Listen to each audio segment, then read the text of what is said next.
The jungle does not forget, it only conceals.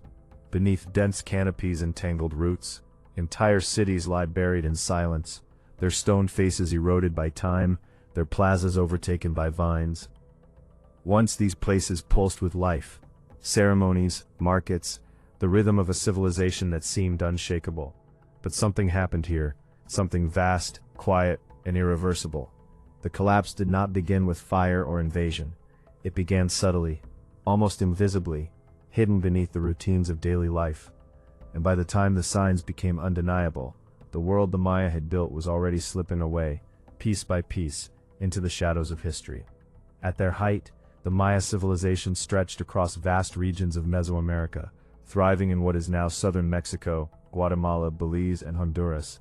Towering temples rose above dense cities, aligned with celestial bodies, marking time with astonishing precision.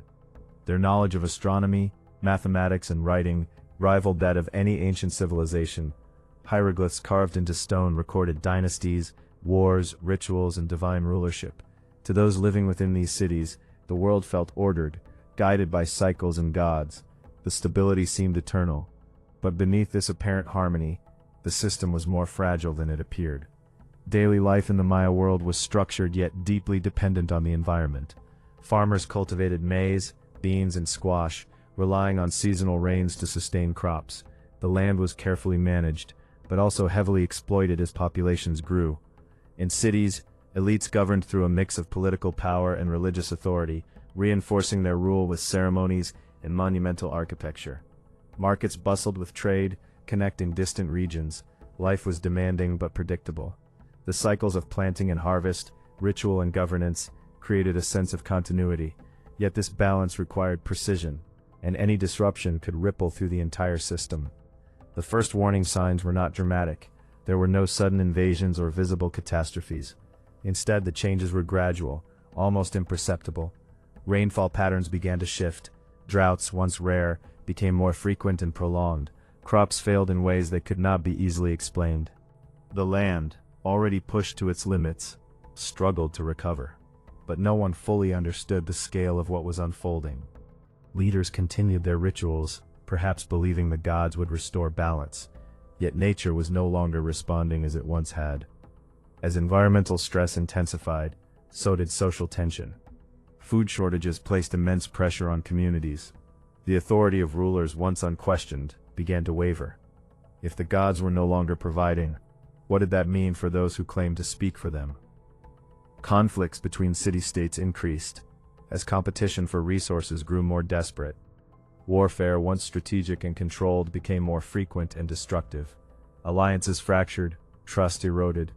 And still, the full extent of the crisis remained obscured, hidden beneath the illusion that recovery was still possible. Decisions made during this period would shape the course of collapse. In some regions, rulers doubled down on monumental construction, perhaps attempting to reinforce legitimacy through visible power. Massive temples continued to rise, even as resources dwindled. This may have strained labor forces already struggling to survive.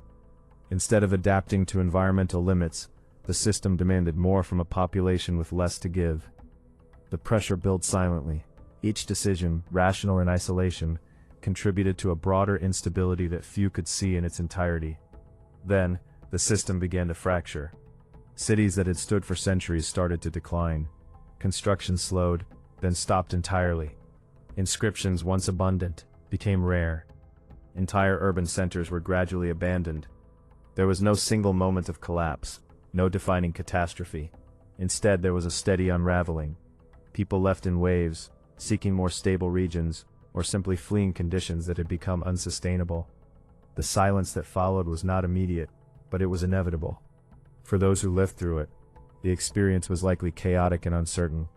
Food scarcity, conflict, and displacement reshaped daily existence. Communities fragmented. Long-standing traditions lost their meaning as the structures that supported them disappeared. The great plazas once filled with ceremonies fell quiet.